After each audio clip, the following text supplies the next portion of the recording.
Hello दोस्तों, मेरा नाम है जिशान और आप देख रहे हैं अपना यूट्यूब चैनल इंडोविजन सर्विसेज। दोस्तों, आज का जो हमारा टॉपिक है वो है साइबर सिक्योरिटी को लेकर। तो साइबर सिक्योरिटी क्या होती है, उसमें कौन कौन से फ़ायदे होते हैं, उसमें क्या नुकसान होता है, ये सारी चीज़ें हम देखने वाले हैं। और साथ ही हम Tally.ERP9 जो कि अकाउंटिंग सॉफ्टवेयर है, उसमें हम एक टॉपिक कवर करेंगे सिक्योरिटी कंट्रोल, जिससे कि हमारा अगर सारे लेन देन जो होते हैं, ट्रांजैक्शंस जो होते हैं, वो अगर हमारे टैली में है तो हम उसे कैसे सिक्योर रखें, और या हम कैसे उसे बिना अपने परमिशन के किसी को यूज़ करने ना दें। तो ये सारी चीज़ों को हम देखेंगे। ठीक है, तो चलिए शुरू करते हैं दोस्तों वीडियो। दोस्तों, चैप्टर नंबर 4 और टॉपिक का नाम है साइबर सिक्योरिटी। ठीक है, चलिए आगे बढ़ते हैं दोस्तों। सबसे पहले साइबर सिक्योरिटी में हम देखते हैं कि साइबर सिक्योरिटी की परिभाषा, ठीक है, डेफिनेशन देखने वाले हैं। कि परिभाषा यह है कि यह एक तरह की सुरक्षा है जो कि इंटरनेट से जुड़े हुए सिस्टमों के लिए होती है। इसमें हार्डवेयर, सॉफ्टवेयर और डाटा को साइबर अपराध से बचाने का भी काम किया जाता है। दोस्तों, जो ये साइबर सिक्योरिटी होती है वो इंटरनेट के से जुड़े होती है, और इसमें सारे हार्डवेयर, सॉफ्टवेयर और डाटा से संबंधित जितने भी क्राइम होते हैं उनसे बचाने के लिए इसको यूज़ किया जाता है।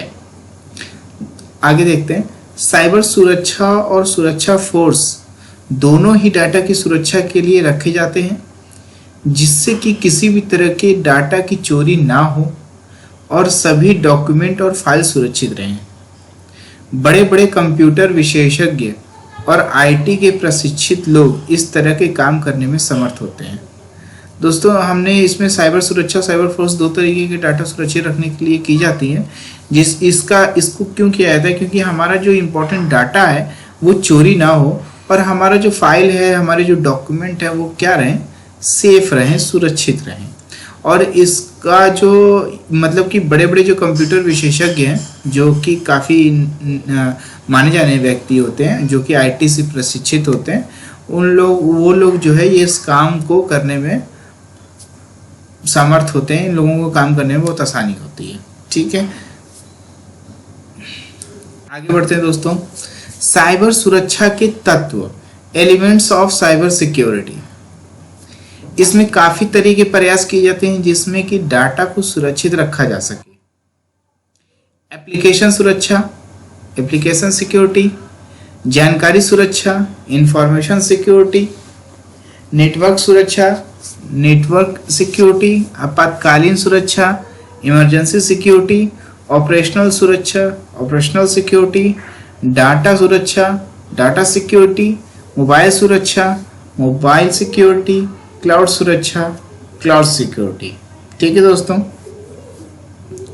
साइबर सुरक्षा में कई बार खतरा इसलिए है क्योंकि नेटवर्क कनेक्शन और इंटरनेट काफ़ी तेज़ी से दुनिया को बदलता जा रहा है। इस वजह से सुरक्षा काफ़ी महत्वपूर्ण हो गई है। दोस्तों, आज के टाइम में सारे लोग इंटरनेट पर आ चुके हैं, और इन लोगों के ज़्यादा से ज़्यादा इंटरनेट पे काम करने की वजह से ही ये खतरा आता है। बहुत पहले हमारे पास क्या थे, इंटरनेट बहुत जगह सुविधाएं नहीं थी, तो बहुत सारे लोग काम करते थे बिना इंटरनेट के। तो लेकिन अभी जो है इंटरनेट के आने की वजह से सभी लोग एक साथ मतलब कि आ गए हैं, एक ही प्लेटफॉर्म पे आ गए हैं। तो वहाँ से हमारा काम करने की जो टाइम की बचत भी हुई है, और कहीं ना कहीं हमारा अगर फ़ायदा देखें तो इसमें हम बहुत सारे काम एक साथ जल्दी कर सकते हैं। और इंटरनेट का एक मतलब कि नेगेटिव पॉइंट ये भी है कि यहाँ पर जो है मतलब कि डाटा सिक्योर न रहने का भी कहीं ना कहीं ये सारी चीज़ें देखी जाती हैं। ठीक है दोस्तों, चलिए आगे बढ़ते हैं। साइबर सुरक्षा हमलों के प्रकार देखिए। एक होता है रैनसमवेयर। तो उसमें क्या होता है कि ये एक तरीके का वायरस होता है दोस्तों, ठीक है, जो कि अपराधी द्वारा लोगों के कंप्यूटर और सिस्टमों में हमला के लिए काम में आता है। क्या करते हैं वो लोग? हैक करने के लिए सबसे पहले क्या करते हैं, या कोई डॉक्यूमेंट लेने के लिए क्या करते हैं कि एक सॉफ्टवेयर, एक वायरस होता है जिसका नाम रैनसमवेयर है। उसको क्या करते हैं कि वो आपके कंप्यूटर और सिस्टम में आपके वो डाल देते हैं। ठीक है, तो फिर उसके बाद क्या होता है कि ये कंप्यूटर में पड़ी फाइलों को काफ़ी नुकसान पहुंचाते हैं। फिर उसके बाद अपराधी ने जिस किसी का भी कंप्यूटर या सिस्टम इस तरीके से खराब किया होता है उससे रिश्वत लेते हैं और उसी के बाद उस सिस्टम को छोड़ते हैं।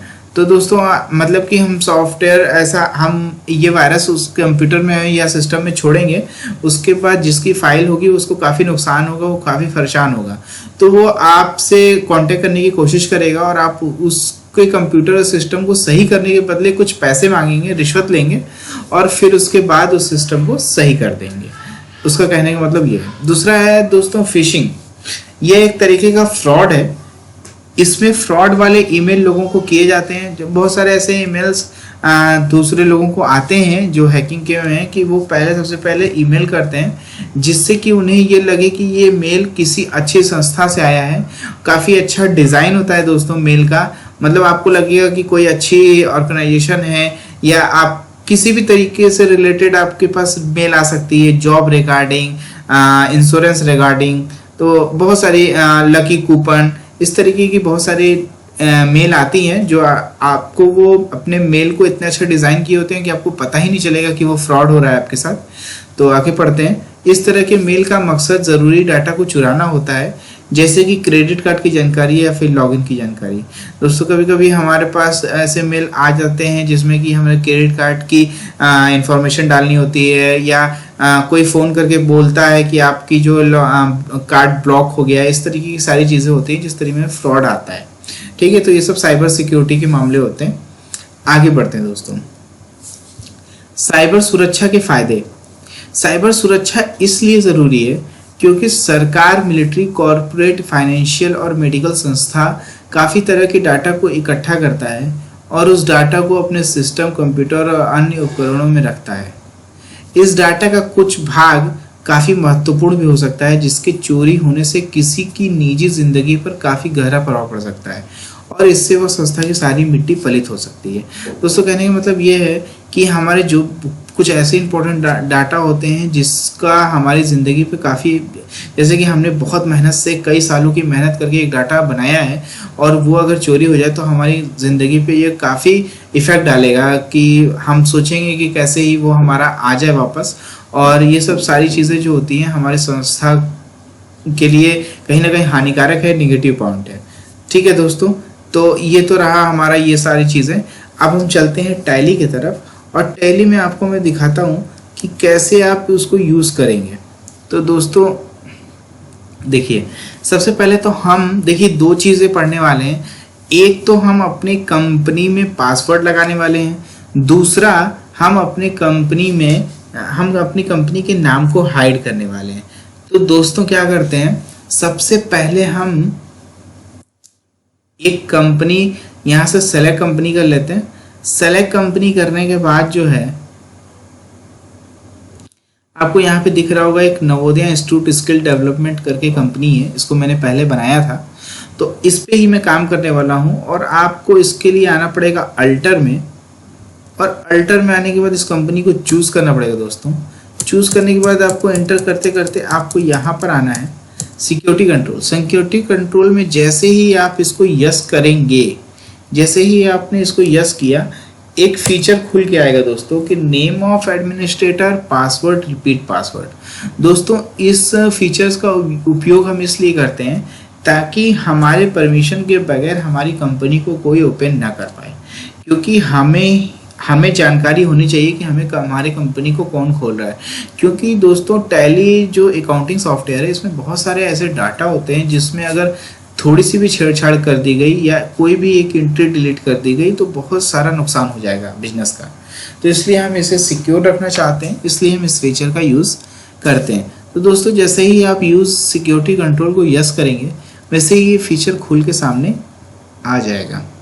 तो दोस्तों नेम ऑफ एडमिनिस्ट्रेटर जो देखते हैं, नेम ऑफ एडमिनिस्ट्रेटर वो क्या होता है कि आपका नाम होता है। जैसे कि मैं लिख देता हूँ कि अकाउंटेंट। मैंने नेम ऑफ एडमिनिस्ट्रेटर में आप कुछ भी लिख सकते हैं, मैंने अपने याद रखने के लिए ये चीज़ें ली हैं तो मैं लिख लेता हूँ अकाउंटेंट। देन पासवर्ड लिखते हैं, तो पासवर्ड मैं लिखता हूँ दोस्तों 1 2 3 4 ABCD। मैंने 1 2 3 4 और ABCD लिख दिया। एंड रिपीट पासवर्ड मतलब जो आपने पासवर्ड में लिखा है सेम वही पासवर्ड आपको यहाँ भी लिखना होगा। तो मैंने लिखा था 1234,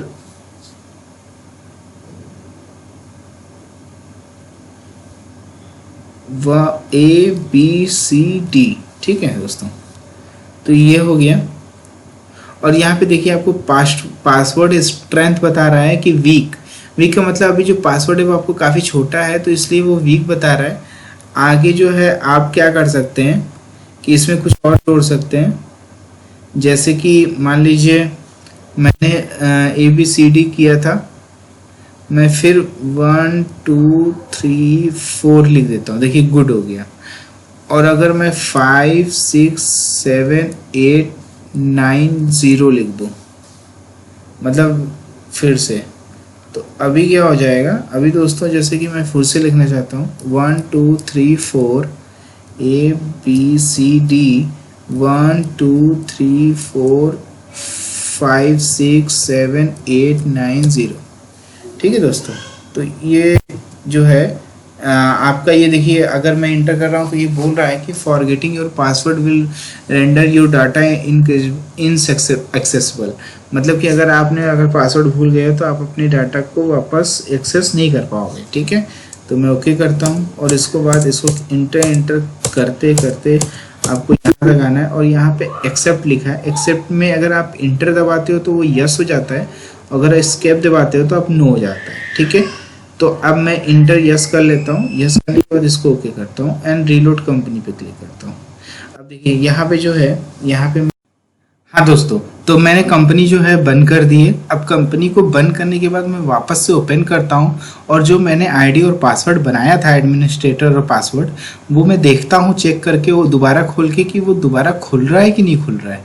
तो मैं यहाँ पे सेलेक्ट कंपनी में आऊँगा और सेलेक्ट कंपनी में आने के बाद जो दोस्तों मैं क्या करूँगा कि अपनी कंपनी को चूज़ करूँगा। तो अभी मैं आ रहा हूँ,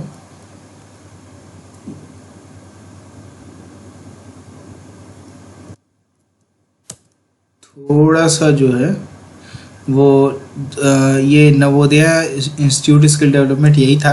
इसको मैं जैसे ही ओपन करूँगा दोस्तों ये पासवर्ड आईडी लिखा हुआ आएगा। मैं यहाँ पे दोस्तों देखिए अकाउंट लिखता हूँ जो मैंने वहाँ पे पासवर्ड डाला था और यहाँ पे पासवर्ड डालता हूँ 1 2 3 4 ABCD 1 2 3 4 5 6 7 8 9 0, ठीक है दोस्तों। जैसे ही मैं एंटर करता हूँ देखिए खुल गया। इसका मतलब है कि मेरा जो आईडी और पासवर्ड है वो सही है।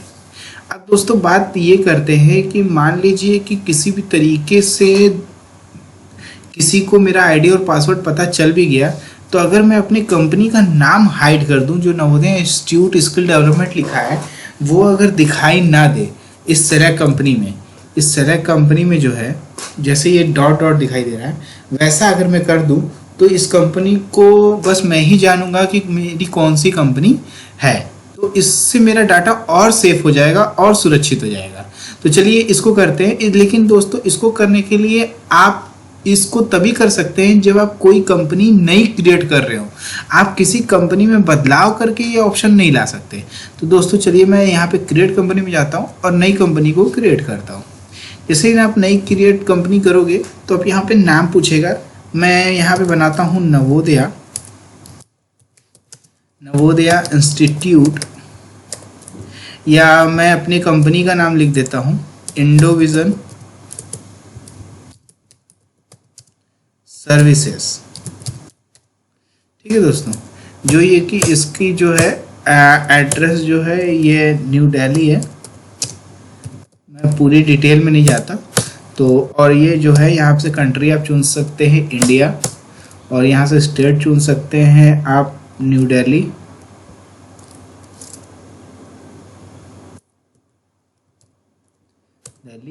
पिन कोड दोस्तों 221106 ले लेते हैं।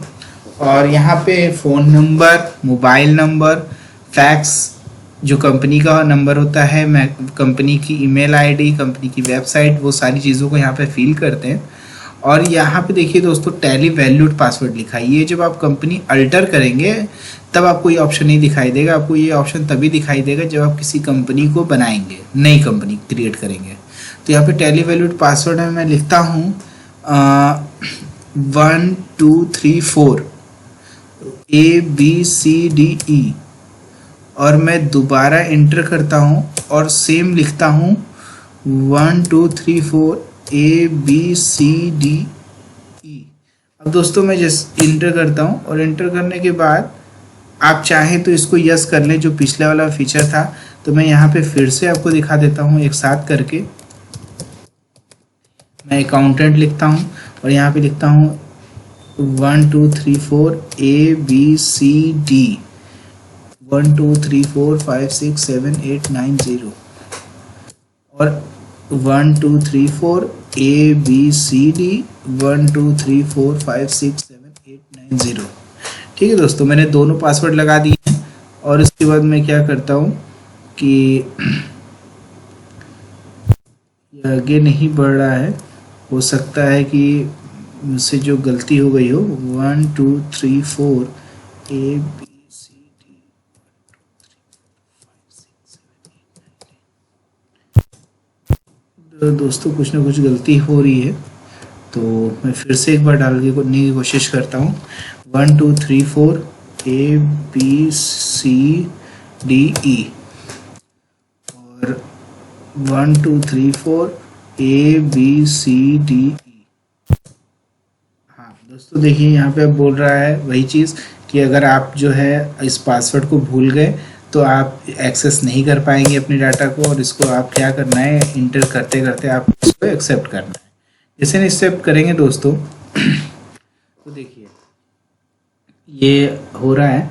और टैली वैल्यूड पासवर्ड जो होता है आप इसे क्या आपने यहाँ पे, मैं इसको अभी बैक करता हूँ, यहाँ पे सेलेक्ट कंपनी में जाता हूँ और आपको दिखाता हूँ सारी चीज़ें।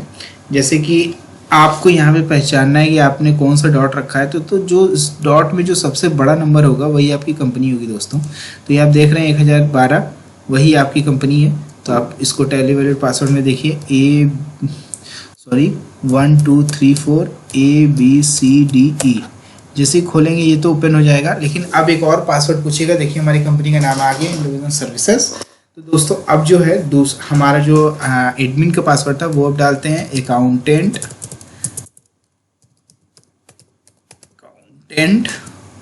और पासवर्ड था हमारा 1 2 3 4 ABCDE।